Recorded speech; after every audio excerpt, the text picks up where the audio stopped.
पाकिस्तान के हालात इतने ज्यादा खराब हो चुके हैं कि दुनिया भर में फैली पाकिस्तानी एम्बेसीज में काम करने वाले एम्प्लॉयज को पैसा देने के लिए पाकिस्तान की सरकार के पास अब डॉलर्स ही नहीं बचे हैं। यहां तक कि विदेशों में अपनी एम्बेसीज के यूटिलिटी बिल्स भी पाकिस्तान नहीं दे पा रहा है, क्योंकि इन खर्चों को चुकाना होता है डॉलर्स में और डॉलर्स अब पाकिस्तान के पास है नहीं। पाकिस्तान पर फिलहाल लगभग 130 बिलियन डॉलर्स का कर्ज है। लेकिन आखिर पाकिस्तान के हालात इतने खराब कैसे हुए?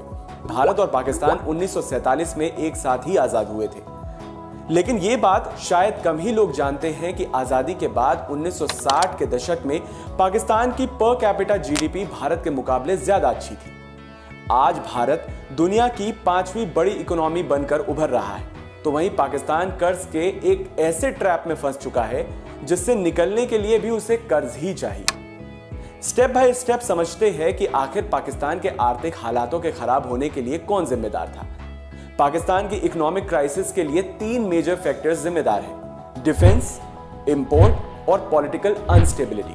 पाकिस्तान में 3 बार सेना ने सरकार का तख्ता पलटकर शासन को अपने हाथ में लिया। इसकी शुरुआत साल 1958 में तब हुई जब जनरल अयूब खान ने तख्ता पलटकर सत्ता हथिया ली थी, और यही वो समय था जब पाकिस्तान ने पहली बार IMF से पहला लोन लिया था।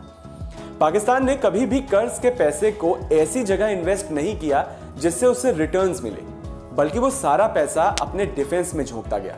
पाकिस्तान ने अपने डिफेंस सिस्टम को हमेशा भारत से बेहतर बनाने के चक्कर में डिफेंस में कर्ज का पैसा इस्तेमाल किया। ये पाकिस्तान की सबसे बड़ी गलती थी।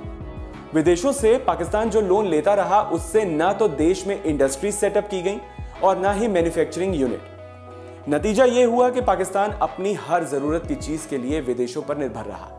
आज हाल ये है कि पाकिस्तान में कच्चा तेल, इलेक्ट्रॉनिक आइटम्स, गाड़ियां, खाने पीने की चीजें और यहां तक कि चाय की पत्ती भी इंपोर्ट की जाती है। जाहिर है, अगर आप विदेशों से कुछ इंपोर्ट करना चाहते हैं तो आपको उसके बदले पैसा भी देना होता है। ये पैसा विदेशी मुद्रा या फिर यूं कहें कि डॉलर्स में दिया जाता है। सालों से पाकिस्तान की यही पॉलिसी रही है: कर्ज लो और उसे फिर डिफेंस में लगा दो या फिर बाहर से चीजें इंपोर्ट करो।